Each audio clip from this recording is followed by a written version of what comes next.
Black Myth Wukong. It might be the best game this year so far. It's breaking records left, right and center. The player gets to play as the Monkey King. What more can you ask for? The character that inspired the creators in making Dragon Ball's very own Goku. The character deeply engraved in China's history. Sun Wukong is a monumental figure, and this game did it justice. This game has a lot of callbacks and lot of characters from the novel. One might be confused even from the opening scene, where our first opponent talks about Monkey being Buddha, and more mentions as we go along with the journey. So in this video, we will talk about all of that and give it a story from the novels as well to get you familiarized with it. So without further ado, let's get started. The story starts after the events of Journey to the West, but there are a lot of mentions and callbacks to the stories, so let's take a quick look at the summary. The Journey to the West has 4 main characters. One of them is a monk named Tang Sanjiang. Note that he has been renamed a lot in a lot of different interpretations and translations of the stories. His companions were the Monkey King, Sun Wukong, Zhu Bajie, and Yulong, the White Dragon Horse. The 3 companions had caused a lot of ruckus and were sent on this journey to redeem themselves and find the ways of Buddhism and retrieve the lost scriptures, which they do. Zhu Bajie is a half-pig, half-human character who, because of intense hunger, had eaten a human once, but during his journey, he became a vegetarian. Wukong was called the Monkey King, but he was angry as he was considered the lowest of all the gods. He caused massive problems in the heavens, renamed himself the Great Sage equal to heaven, escaped and roamed the earth. Jade Emperor, the king of heaven and earth, could not let that happen. He sent many generals and gods to stop Wukong, but all in vain. Wukong defeated all of them. Only when the Buddha arrived was he stopped. Buddha imprisoned him underneath a rock for 500 years. Tang Sanjiang came to him to offer him freedom. In return, he will help the monk to retrieve the scriptures. After Wukong completes his journey, he attains Buddhahood. It's when the body relieves itself from the cycle of life and death, pain and suffering. In the game, we start where Wukong was living his life in peace along with his people, or monkeys. But that did not last long, as the gods came in hunting him, led by Erlang Shan, god of subduing demons, and one of the few gods who had been able to best the Monkey King in the novels. They came to capture Wukong and level his mountain. In the opening cutscene, Wukong acknowledges the scriptures and Erlang Shan speaks about a monkey being made Buddha once. My master. Safe. The scriptures sound. All I ever wanted was a life in my mountain, free from you and your so-called merits. He's not just any monkey. He's a monkey of merit. A monkey was made Buddha once. None other than me can challenge him to a duel. It is believed that the big guy in the middle is Zhou Shan, a river god and one of the first generals sent by the Jade Emperor to capture Wukong. In the novels, he was easily defeated. It can be seen here as well, as with only the impact of Erlang Shan and Wukong's weapon colliding, they were sent flying away. 4 other big guys are the 4 heavenly kings. Erlang Shan gave a reasonable offer to Wukong. Give up and the gods will level his mountain and take him to heaven. Or if he somehow manages to beat Erlang, the gods will still level the mountain. So no home and all his people gone even if he wins. Seems pretty reasonable. The Monkey King rejects the offer and they both duel it out. Wukong suggested that they take the fight to the mountains where they can fight mono and mono without the interference of the other gods. As they were flying, Wukong's headband activates. In the novels, it is a tightening artifact which can give headaches, powerful enough to subdue him. And that's exactly what happened. There is a little continuation error here, as the headband should have been gone after the journey, as it was only given to the monk by Guanyin to keep his 3 companions in check. But maybe I'm wrong. Taking advantage of this situation, Erlang shoots a fatal blow to our hero, seemingly killing him. We enter the first chapter. A few centuries had passed since the battle. An old monkey said that when Wukong was defeated, he was split into 6 relics, and these relics could be used to bring him back. Though his body was broken, his spirit endures. Into 6 relics he turned, and separately they escaped, choosing to stay hidden. And upon the return of the relics to Mount Tuaguo, he may yet rise again. We take control of the Destined one of the many monkeys who set on a journey to bring back the relics to revive Wukong. We set on a journey to the west of our own, to 5 different areas controlled by 5 Yaoguai kings who hold the relics. The 6th one is with the old monkey. All the 5 main bosses of the game are actual characters from the novel who came back to get a hold of the relics to gain immeasurable power. First on the list is Black Wind King. In the novels, he is known as Haifeng Guai, translated as the Black Wind Demon. During their journey, the group came across a Guanyin temple. They rested there, but the elder Jinshi burned down the place to steal the Kasaya robe worn by Tang Shenjiang, given to him by Buddha. Haifeng Guai went in to extinguish the fire, but in a moment of greed, he took the Kasaya for himself. Wukong and the Black Wind Demon, whose real form is a bear, fought many times, but he was unable to take back the Kasaya. He took the help of Guanyin, who transformed into Ling Shushi, a friend of the Black Bear, and Wukong transformed into an elixir. On the birthday of the bear, Ling Shushi gave the elixir to him, and when he drank it, Wukong transformed back and started kicking his stomach. At the same time, Guanyin stole back the Kasaya robe and used the golden cincture to convert Haifeng Guai into a Buddhist and made him guard Mount Laojie in the South Sea. In the game, he is able to escape the place, and during his time with Guanyin, he was able to learn resurrection spells. He tried to resurrect his old friend Ling Shushi, who betrayed him and left. He tried to resurrect an old monk, but it took the form of Elder Jinshi, the one who set the temple to fire, and his body was made with gold and silver with which he was buried. The resurrection was incomplete, which is why he still craves for the Kasaya till this day. It must be you who took that Kasaya. Now give it back! None of his spells worked, but he still remained vigilant to prove his word to the other Yaoguais that he belonged with them. He also holds the first relic whose power he used for the spells. We fight him once in the caves of White Wind Mountains and then outside the burning temple. The second time he transformed into his true form, the Black Bear. Upon defeating him, he says that he was ordered by the gods to oppose the Destined One. He also said that he would go back to Guanyin and never return. Young sage, have mercy. I was just a pawn of the Celestial Court. If given a choice, who dared to challenge the mighty wrecker of the Celestial Palace? If you pardon me, I'll go back to Guanyin to atone for my actions and be put back on the engaging band. You will never see me out there anymore.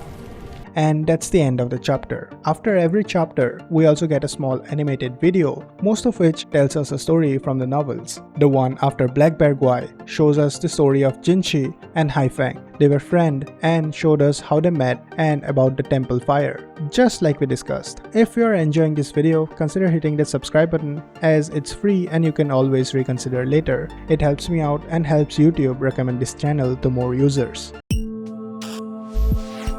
The next chapter takes us to the lands of Yellow Wind Ridge. We were attacked with arrows and looked like a headless singer saved us. He also heals us, or at least removes all the arrows from our body. This area is controlled by the Yaoguai king, Yellow Wind Sage. In the novels, Yellow Wind Sage wanted immortality, and he thought that he could achieve that by eating Tang Shenjiang. He ordered the Tiger Vanguard to kidnap him, and although he faced opposition from Sun Wukong and Zhu Bajie, he managed to kidnap Tang Shenjiang. But as they were deciding how to cook the monk, Sun Wukong and Zhu Bajie arrived and killed the Tiger Vanguard. Yellow Wind Sage, however, managed to defeat both of them with his Samadhi Wind. It was so strong that not only Wukong was defeated, he was also blinded. Asking for help from Bodhisattva Lingji, who had defeated the Yellow Wind Sage before and spared his life on the condition that he would never harm again, they went on to another fight. This time, when Yellow Wind Sage started to use his Samadhi Wind, Lingji managed to defeat him and convert him back to his real form,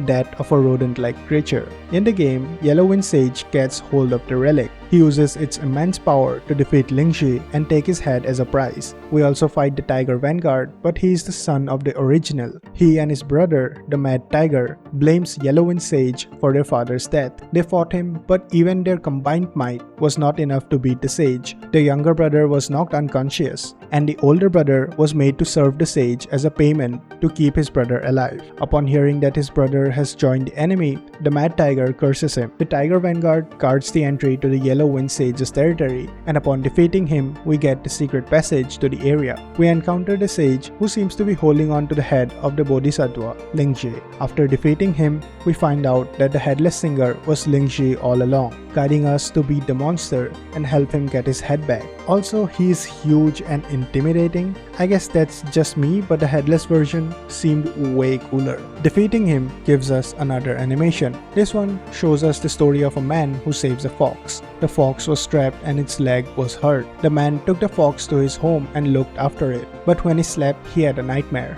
where the fox turned into a beautiful woman. They get married and had children, but like a scene from Demon Slayer, the fox killed the entire family, and that's when he woke up. Although it was just a dream, he couldn't take any chances and killed the fox. This also serves as a prequel to one of the questline in chapter 3, but is not relevant to the main story. So if you haven't completed it and didn't know about it, here you are.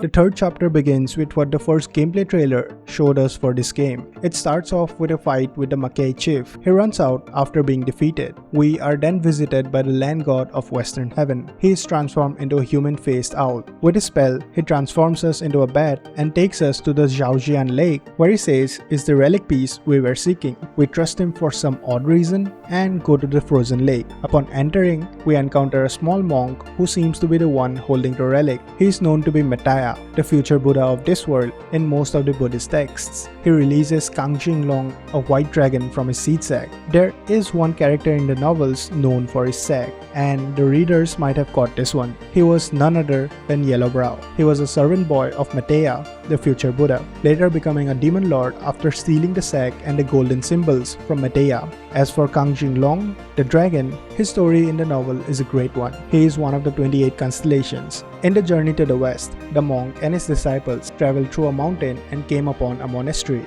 The monk thought it was a spirit mountain and sat down inside the monastery to pray. It was all a disguise to trap the travelers. Sun Wukong was captured inside the golden symbols. He tried to escape, but everything he did was in vain. In desperation, Wukong called upon the guardian 5 quarters, the 6 gods of light and the 6 gods of darkness, and the 18 guardians of the monasteries. The guardian of 5 quarters went to the Jade Emperor for help. He sent the 28 constellations to break free the Monkey King. All of them tried but failed. The gold dragon, Kangjing Long in this game, stuck his horn in the middle of the clamps to pry open the symbols, but there was not even a single crack. Wukong transformed his staff into a drill and drilled a small hole into the horn that was just sticking out. He then made himself as small as a grain of wheat and entered the hole. He asked the dragon to pull out, and because his pull-out game was strong, he managed to break Wukong free. Also in the novels, Yellowbrow captured 2 of the celestial beings who boasted about their friendship with the Monkey King inside his sack, which he uses against us in the game.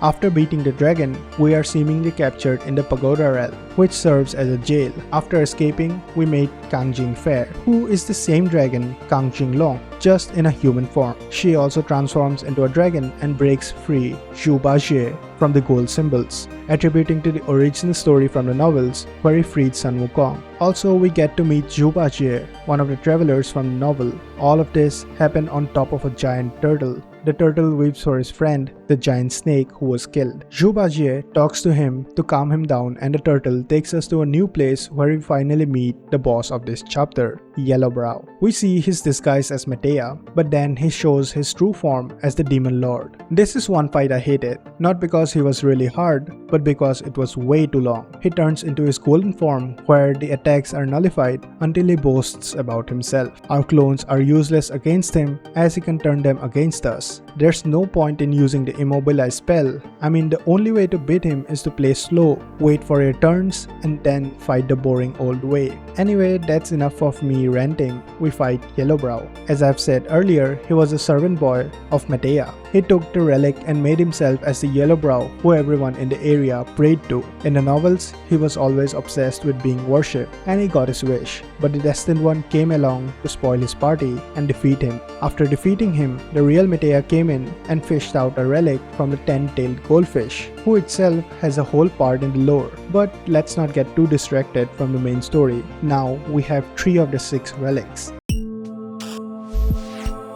This chapter has us exploring one of the underground areas where we get to know more about our companion, Bajie, a little. It's filled with insect and bug-like creatures, and right off the bat, we get to meet one of the main villains in the chapter, the second sister. In the novels, the monk was captured by 7 spider sisters. They tied and hung him in a very uncomfortable position. Upon learning that his master was missing, Wukong met with the elder in the village who said that there were 7 sisters, Yao Guai all, who captured Tang Shanjiang. He also said that the sisters bathed 3 times a day in the river, and so Wukong stole their clothes. Seeing the clothes of 7 different women, Bajie asked Wukong where they were from. When Wukong told him, an excited Bajie rushed in and transformed into a fish and swam with them. The Yao Guais tried to catch him, but they were unable. Realizing that their clothes were missing, they ran off to their cave with some old clothes and asked their 7 adopted sons to guard the place. Son Wukong made quick work of them and defeated the spiders. The sisters retreated and went to the Yellow Flowers Temple to ask for aid from the 100-eyed Demon Lord. 100-eyed Demon Lord was a demon with 1,000 eyes, which is confusing,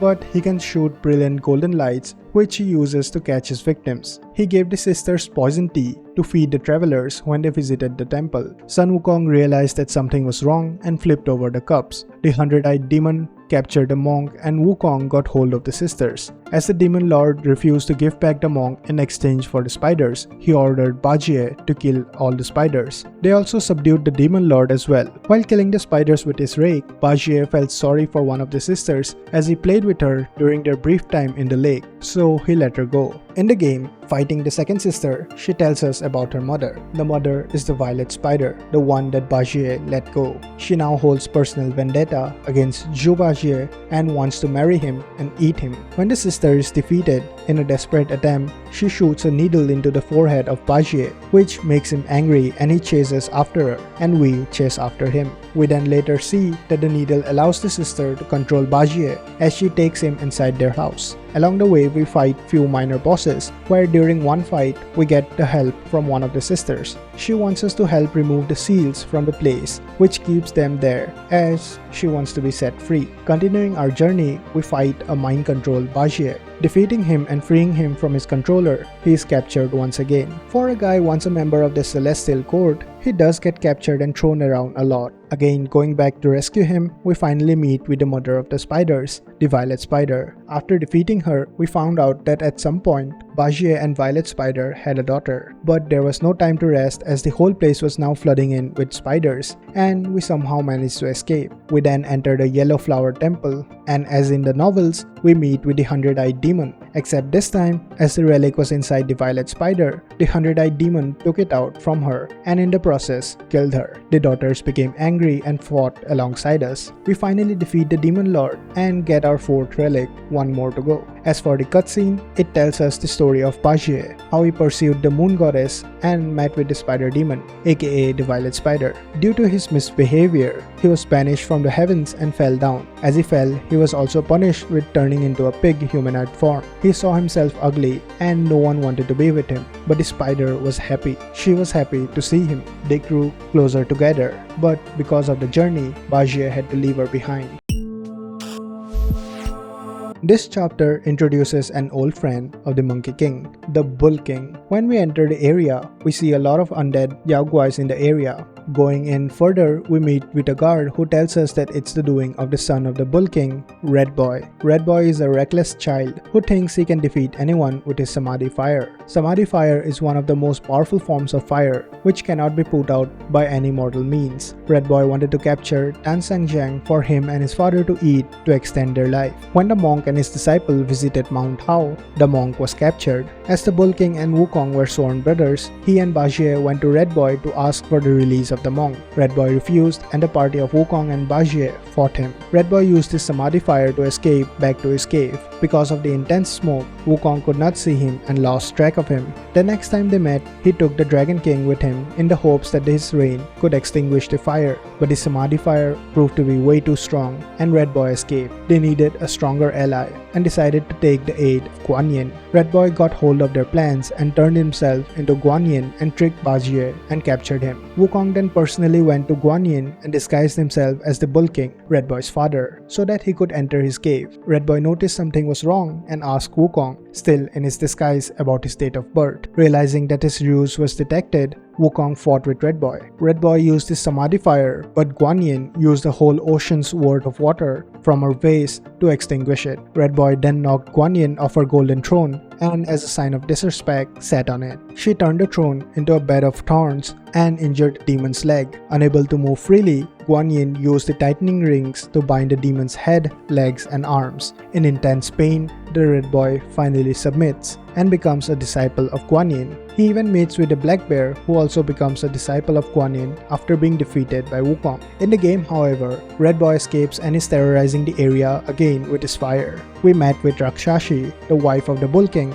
or rather hear her part of the story of how she came to bear the boy. When the Bull King decided to side with Wukong, she was made to drink from the well of childbearing, which in turn made her bear such an atrocity, but she loved him. When he was a boy, he had dreams that he was being hunted and his mother always comforted him. We also meet Pinpin, who is the daughter of Rakshashi. She is tied to a tree and is guarded by two bosses. This is a recall from the novels, as Red Boy also tried to deceive the monk and his disciples by turning himself into a small boy tied from a tree. We help her out and she asks us to help her family from her brother's wrath. She takes us to meet the Bull King, who has the relic. She tells her father that the Destined One has arrived and he needed to give him the relic so that her brother could not get it. But the Bull King saw right through the act and recognized Red Boy in disguise. It was him all along. We fight him and his upgraded form, Yaksha King, which he obtains by stealing the relic from his father. After defeating him, we finally get the final relic. The ending animation shows us the friendship of Bull King and the Monkey King. It shows us what happens after Wukong fought and lost with the Celestial Court in the battle during the first cutscene. We have reached the final chapter. Hope you enjoyed the video. I had to go through so many of the novels and their translations to get the story from the Journey to the West. The online summaries and Wikipedia pages had conflicting points and backstories of the characters. Also, I'm not sure some of the stories shown in the game as it conflicts with what I read. Anyway, continuing on, we returned back to Mount Huago, where our journey started as the Destined One. Bajie said that the last relic is with the old monkey, the monkey who set us on the journey and the one who said that Wukong can be revived. Reaching the mountain, we see that there were way too many of the Celestial Guards there. They have also heard about the news of the resurrection and that we now have all but one relic to revive the Monkey King. Defeating many of them, we also find 4 different beasts who had the armor set of Wukong. Defeating each of them gives us the peace, and finally inside a waterfall cave, we get the infamous staff of Wukong, the Jingubang staff. The story is set. The only thing left to do is meet with the old monkey and give him the relics to revive the main character. But something was wrong. He took us inside the rock and showed us the memory of Wukong. There, he said that Wukong we knew, that Bajie knew, and the whole world knew was gone. He died that day when he was struck down. The relics were part of his body, but the last relic was his mind, and it was with us all along. The Destined One. The Destined One was the mind, and so he will become the next Wukong. He has the relics, aka the body, and he was the last relic, the mind, all along. The last thing he needed to do was to get rid of the old mindless body of Wukong inside the stone and take his place. And that's it. That was the story. They took the characters from the Journey to the West and told a new journey for the Destined One, the mind of Wukong, who walked along the same path as the Monkey King himself and faced the same difficulties to finally become the man or monkey he was destined to be. Hope you enjoyed this story. If you did, consider hitting that like and subscribe button. This one took me a long time to research, and I'm not sure about all of the stories. Hope I did not offend anyone. Let me know in the comments what I got wrong, and I will be sure to make those corrections in the next video about this game. Until then, see you in the next one.